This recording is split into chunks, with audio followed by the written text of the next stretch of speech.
ಭಾರತದಲ್ಲಿ ಇರಬೇಕಂದ್ರೆ ನಮ್ಮ ಪೊಲಿಟಿಷಿಯನ್ಸ್ ಗಳಿಗೆ ನೀವು ರಾಜರಂತೆ ಕಾಣಬೇಕು, ಇಲ್ಲಾಂದ್ರೆ ಓಡಿಸ್ಕೋತೀರಾ. ಎಸ್, ಹೀಗೆ ಒಂದು ಘಟನೆ ನಡೀತು. 19ನೇ ಜೂನ್ ಒಬ್ಬ MLA ವಂದೇ ಭಾರತ್ ಟ್ರೈನ್ ನಲ್ಲಿ ಪ್ಯಾಸೆಂಜರ್ಗೆ ಸೀಟ್ ಎಕ್ಸ್ಚೇಂಜ್ ಗಾಗಿ ರಿಕ್ವೆಸ್ಟ್ ಮಾಡ್ಕೋತಾರೆ.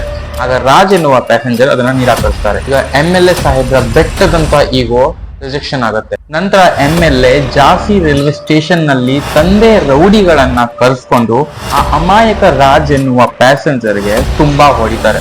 ಮತ್ತೊಂದು ಶಾಕಿಂಗ್ ನ್ಯೂಸ್ ಏನಂದ್ರೆ, ಆ MLA ತಾನೇ ಗುಂಡಾಗಿರಿ ಮಾಡಿ ಆ ಅಮಾಯಕ ಪ್ಯಾಸೆಂಜರ್ ಮೇಲೆ NCR ಕೇಸ್ ನ ಫೈಲ್ ಮಾಡ್ತಾರೆ, ಮಿಸ್ಬಿಹೇವ್ ಮಾಡಿರೋದಕ್ಕೆ.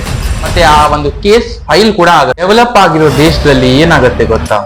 ಈ ವಿಡಿಯೋ ಒಮ್ಮೆ ನೋಡಿ. ಆಸ್ಟ್ರೇಲಿಯಾದ ಪ್ರೈಮ್ ಮಿನಿಸ್ಟರ್ ಲಾನ್ ನಲ್ಲಿ ನಿಂತು ಇಂಟರ್ವ್ಯೂ ಕೊಡ್ತಿರುವಾಗ ಆಗ ಆ ಲಾನ್ ನ ಮಾಲೀಕ ಯಾವುದೇ ಭಯ ಇಲ್ಲದೆ ಎಲ್ಲರೂ ಇಲ್ಲಿಂದ ಪ್ಲೀಸ್ ಹೊರಟು ಹೋಗಿ ಅಂತಾರೆ.